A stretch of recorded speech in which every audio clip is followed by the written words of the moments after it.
A veces creemos que la genialidad vive en la luz, en el aplauso, en los premios. Pero lo cierto es que los más grandes, los que marcan una época, suelen escribir desde sus heridas más secretas. Hoy no vengo a contarte la historia oficial de Vargas Llosa. No, hoy vamos a caminar por sus grietas, por sus contradicciones, por ese espacio donde el poder, la obsesión y el desencanto se vuelven literatura. Porque detrás del escritor brillante, también vivía un hombre quebrado. Y si te dijera que incluso un Nobel de literatura puede haber vivido prisionero, no del mundo, sino de su propia sombra? A veces creemos que la genialidad vive en la luz, en el aplauso, en los premios. Pero lo cierto es que los más grandes, los que marcan una época, suelen escribir desde sus heridas más secretas.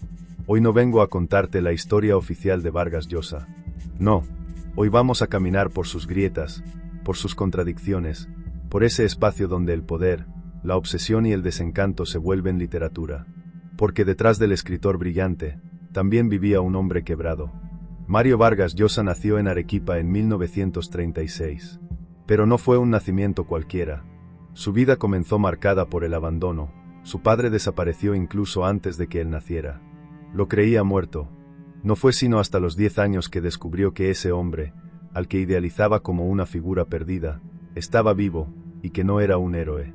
Fue un reencuentro brutal. Vargas Llosa ha dicho que ese momento fue uno de los más traumáticos de su vida. Lo que encontró no fue al padre amoroso, sino a un ser autoritario, duro, represivo. Esa herida no cerró, solo se transformó en literatura. Ya desde niño sintió el vértigo de vivir en la tensión entre la fantasía y la imposición. Quería ser poeta. Su padre, al enterarse de que escribía versos, lo golpeó y le arrebató los cuadernos. Le gritó que los hombres no lloran, que los hombres no se pierden en sueños. Mario, sin embargo, no dejó de escribir. Solo aprendió a esconder su fuego. ¿Y qué hace un niño sensible, con hambre de belleza, cuando el mundo le arranca la inocencia? Se refugia en los libros, en la tinta, en las palabras que arden y no se apagan. Así, el joven Vargas Llosa empezó a levantar su propio templo interior, uno hecho de historias, de rebeldía y de silencios. Pero el mundo exterior no le perdonó su lucidez. En su adolescencia fue enviado al Colegio Militar Leoncio Prado, una institución rígida, opresiva, brutal. Allí conoció de cerca la jerarquía, la violencia y la miseria humana. Fue ese infierno el que más tarde transformó en su primera gran obra, La ciudad y los perros. En ella no hay héroes, solo seres fragmentados, envueltos en la hipocresía y el miedo. Era su manera de decirle al mundo: esto es lo que vi, esto es lo que viví, y no lo olvidaré. Pero lo más inquietante no es la denuncia, sino la empatía con la sombra. Vargas Llosa no escribe para condenar, escribe para entender. En sus personajes hay violencia, sí, pero también hay deseo, debilidad, anhelos. Escribe desde la carne, no desde el mármol. Y en eso hay una verdad incómoda. Todos tenemos algo de esos perros, de esos cadetes rotos, de esos adolescentes que fingen ser fuertes para no llorar frente al espejo.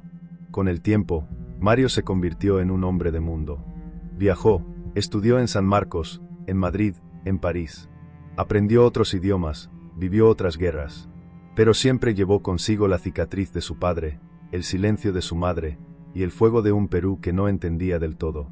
En Francia trabajó en 1000 oficios, periodista, traductor, lector para editoriales, vivía con lo justo, pero con la pluma encendida. Es ahí donde empieza a forjar al escritor universal, ese que puede hablar de dictadores caribeños, de prostitutas peruanas, de revolucionarios desencantados. Conversación en la catedral es, quizá, la mejor expresión de su mirada oscura. La gran pregunta que atraviesa el libro: ¿en qué momento se jodió el Perú? No es solo política, es existencial. ¿En qué momento se jodió el alma de un país, de un hombre, de una generación? La novela es un descenso a los infiernos de la corrupción, la apatía, la desesperanza. Pero lo fascinante es que Vargas Llosa no se queda en el panfleto. Él escarba en la mente del torturador, en el corazón del traidor, en el tedio del periodista vencido. Porque sabe que la sombra no solo vive en el otro, también vive en nosotros. Cuando lees a Vargas Llosa con esta lente, todo cambia. Ya no lo ves como un académico frío, ni como un intelectual de élite. Lo ves como un médium de lo oscuro, como un hombre que, aun sin proponérselo, dejó que sus heridas hablaran. Y ese es su mayor acto de valor. Pero el viaje de Vargas Llosa no fue solo literario. Fue también político, filosófico, interior. Y en ese trayecto, hay una ruptura que muchos no comprenden, y que pocos se atreven a mirar sin prejuicios. En su juventud, fue un ferviente defensor de la Revolución cubana. Admiraba a Fidel Castro, soñaba con un mundo más justo, más libre. La utopía lo llamaba. Pero con el tiempo, ese sueño se convirtió en desencanto. Vio cómo el poder se volvía dogma, cómo la rebeldía se transformaba en represión. Y ahí, en medio del colapso de su fe ideológica, comenzó otro tipo de búsqueda, la del individuo. Este giro le costó caro. Fue atacado por sus antiguos aliados, acusado de traidor, de vendepatria, de burgués. Pero en el fondo, lo que estaba haciendo no era cambiar de bando, era profundizar en su mirada. Comprendió que el verdadero enemigo no era el sistema en abstracto, sino el alma humana cuando olvida su libertad interior. Y en ese momento, su literatura dio un nuevo salto. Es en La fiesta del chivo donde ese cambio se vuelve evidente. La novela, ambientada en la dictadura de Trujillo en República Dominicana, es un estudio brutal del poder absoluto. Pero más allá de la política, lo que muestra es cómo el miedo, la obediencia ciega y la sumisión corrompen al ser humano desde dentro. Trujillo no es solo un personaje histórico, es un arquetipo, una encarnación del ego desatado, del deseo de control llevado al extremo. Y los que lo rodean, no son víctimas inocentes. Son cómplices, son sombras. Vargas Llosa parece decirnos, cuidado, todos tenemos un pequeño dictador dentro. Lo que hacemos con él, define quiénes somos. Este pensamiento resuena con las ideas de Carl Jung. El lado oscuro del ser no se destruye, se integra. No se niega, se conoce. Y eso es lo que Mario empezó a hacer en su narrativa. A veces sin saberlo, otras con plena conciencia. No se trataba ya de denunciar a los poderosos, sino de mirar a los ojos del monstruo interior. Y eso es mucho más difícil. Pero hay una paradoja que lo atraviesa. Mientras más escribía sobre el poder, más se acercaba a él. En los años 90, Vargas Llosa se lanza como candidato presidencial en Perú. Un gesto valiente, pero también profundamente contradictorio. El escritor que denunciaba a los caudillos, al sistema corrupto, al autoritarismo, quiso ser presidente. Quiso entrar al sistema. Y el sistema lo devoró. Perdió las elecciones frente a Alberto Fujimori. Y esa derrota fue más que política. Fue simbólica. Fue como si el Perú le dijera, eres brillante, pero no te creemos. Escribes bien, pero no te entendemos. Fue un rechazo no solo al candidato, sino al intelectual. Y eso lo marcó. Después de ese golpe, se exilia de nuevo en Europa. Pero ya no como el joven soñador de París. Ahora es un hombre maduro, herido, que ha visto demasiado. Y sin embargo, no se quiebra. Sigue escribiendo. Sigue explorando. Su pluma se vuelve más aguda, más precisa. Ya no necesita gritar. Solo apunta, y deja que las palabras sangren. En entrevistas, Vargas Llosa siempre mantuvo una imagen fría, racional, incluso arrogante. Pero si miras bien, si escuchas entre líneas, hay otra voz. Una voz que se pregunta si valió la pena. Si el éxito, el prestigio, los premios, compensan la soledad, el exilio, las traiciones. Y es que el precio de ver demasiado, es que ya no puedes cerrar los ojos. Esa mirada, desencantada pero lúcida, atraviesa toda su obra. Y es ahí donde se conecta con el alma de este canal. Porque el lado oculto del ser no es solo un espacio de misterio o rareza. Es un lugar donde la verdad se desnuda, donde la oscuridad se transforma en revelación.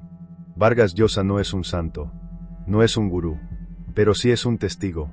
Y en un mundo donde muchos solo repiten, él se atrevió a pensar, a dudar, a cambiar. Y eso, es mucho más raro que ganar un Nobel. Porque al final, el verdadero viaje no es el que se hace por el mundo, sino el que se hace hacia adentro. Y ese viaje, Mario lo hizo escribiendo. Con cada página, con cada personaje, con cada conflicto, iba desenterrando sus propios miedos, sus culpas, sus deseos. Iba reconciliándose con su sombra. Y eso, mi querido amigo, mi querida amiga, no lo enseñan en ninguna universidad. El escritor como chamán, como medium, como canal. ¿Alguna vez lo viste así?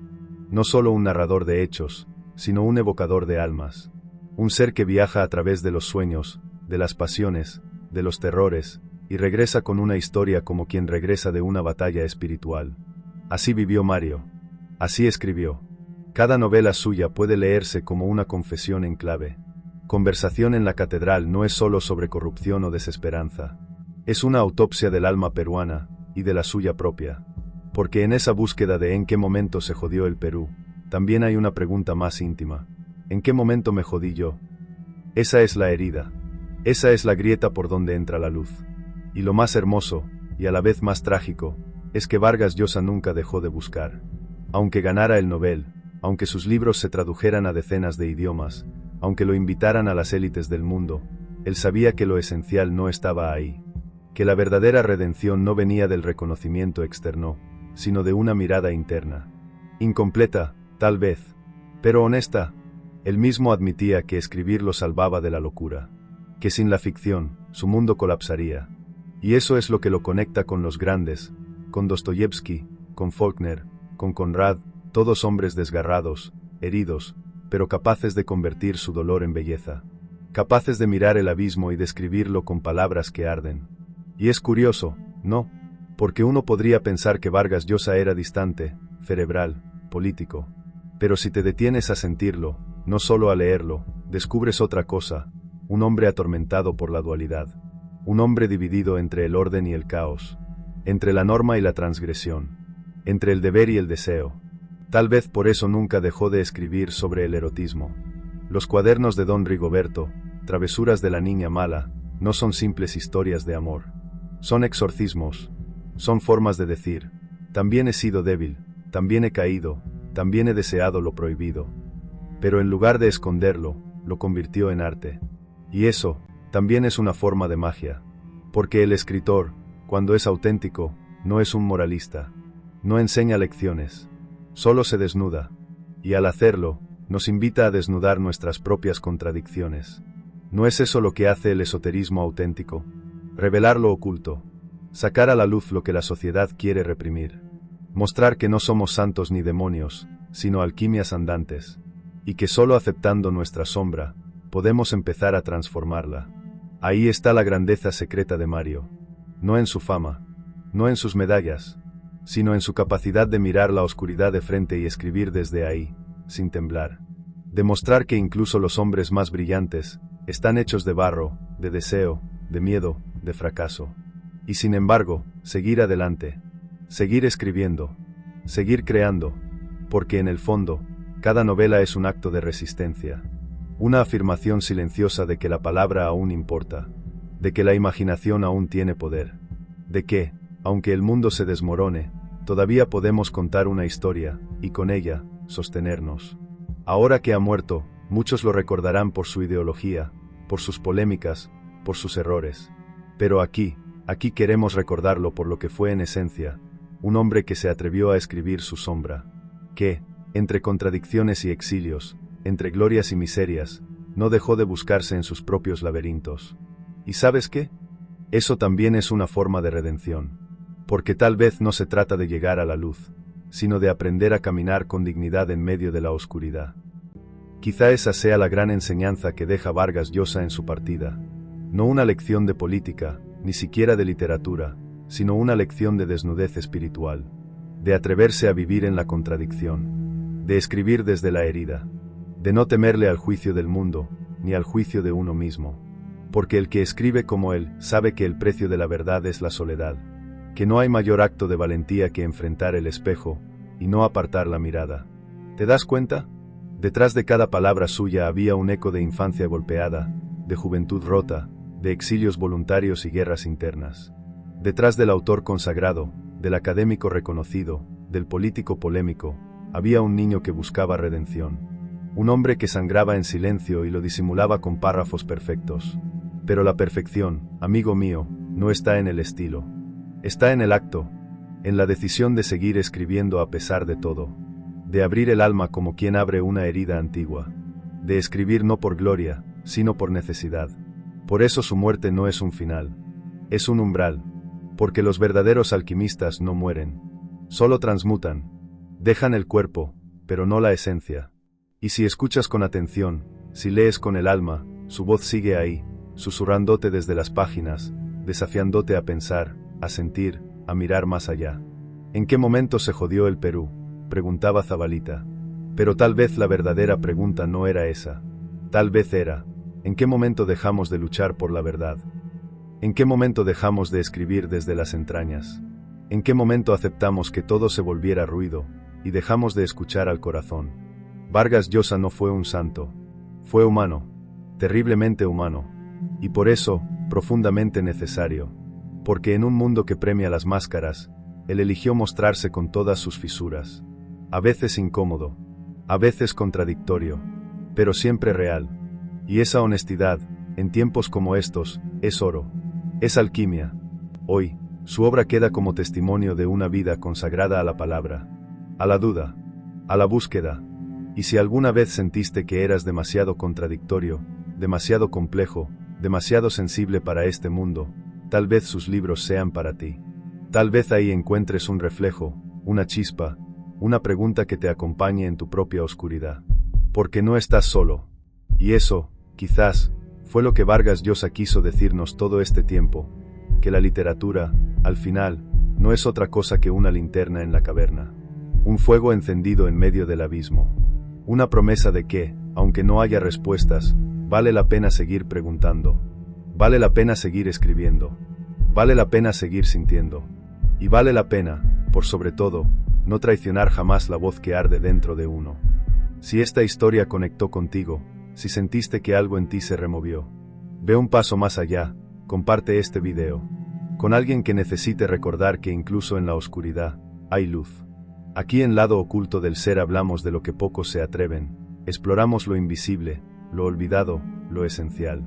Si este video te hizo pensar, dale like, compártelo y suscríbete para más historias que desafían lo convencional. Gracias por llegar hasta aquí. Gracias por buscar. Nos vemos en el próximo viaje.